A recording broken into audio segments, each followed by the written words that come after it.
Hello and welcome to the Clinical Liver Disease Interview Video Series. CLD is an official digital learning publication of the AASLD. I'm Julius Wilder, Assistant Professor of Medicine at Duke and Associate Editor for Social Media at CLD. It is my pleasure to introduce Dr. Evelyn Su, Associate Professor of Pediatrics at the University of Washington School of Medicine and Seattle's Children's Hospital. She wears many hats there as a leader. She serves the role of Division Head of Gastroenterology and Hepatology, Medical Director of Liver Transplant Program, and Program Director of the Transplant Hepatology Fellowship. She joins us today to discuss her recent article, which was Save the Children, the ethical argument for preferential priority to minors and deceased donor liver allocation. Dr. Su, thank you so much for joining us to have this interview today. Thank you so much for having me. Yeah, I hope you're doing well and happy holidays. Got a couple questions for you about this really interesting article in an area, right, that as adult, hepatologists and transplant hepatologists, we don't often engage in. But tell me about why you think children require priority in deceased donor liver allocation. Sure. So, children die waiting for liver transplants in the United States, despite having really outstanding post-transplant outcomes. So the miraculous turnaround from having end-stage liver disease, dying actively in the ICU to being transplanted and then having 20, 30, 40 years of life that we're seeing and more and counting since the advent of liver transplantation. So it seems because they have such incredible outcomes that it is a great tragedy that they continue to die while waiting for liver transplants. And there are ethical arguments that have really been well described, and we wrote about them a little bit in this article.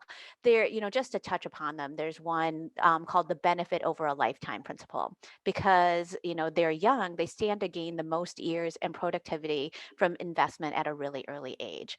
There's also the max-min principle, where this is a vulnerable population that has the least and they face the largest challenges. An example is that small children are really worse off because they have size limitations for organ acceptance. So they can't accept as many organs. They don't have as much space in their bodies to receive an organ transplantation. And these same size limitations contribute to not being able to receive treatment for life-threatening portal hypertensive bleeds. So for instance, an adult can have a gastroesophageal variceal bleed, lose a ton of blood, and they can still have the banding instrument go down to band those varices and ablate them.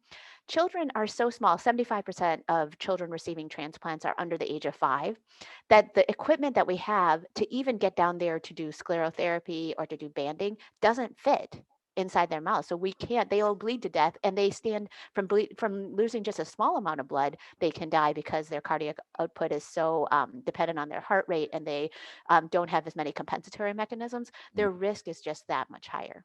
Wow, that's fascinating. So, are there any benefits then, you think, to the organ transplantation system to increasing pediatric priority?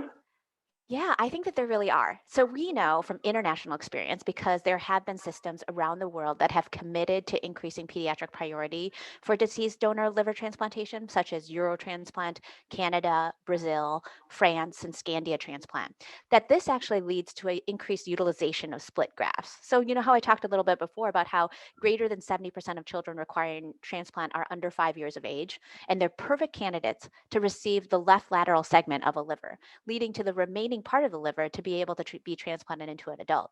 So some of these systems have actually been able to nearly eliminate all of their pediatric liver transplant waitlist mortality in this way without at all affecting the numbers of transplants that are occurring in adults. So the same thing doesn't happen when the organ gets first allocated to an adult.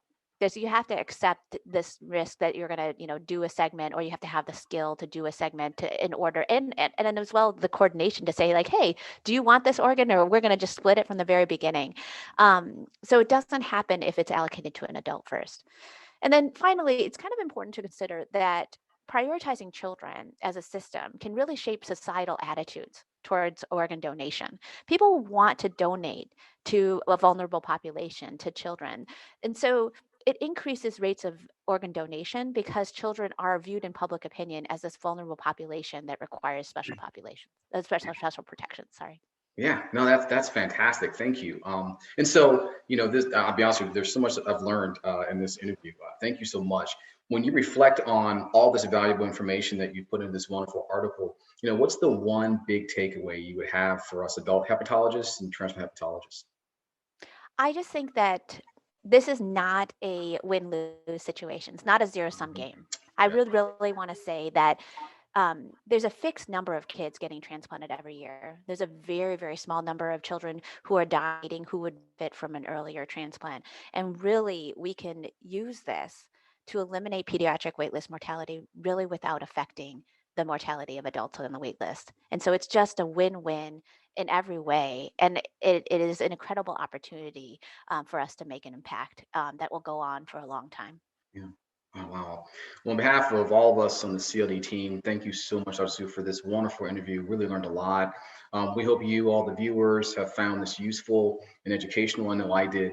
For more information about preferential priority in minors and deceased donor liver allocation and other really interesting topics in hepatology, please visit us at www.cldlearning.com. Thank you so much for watching.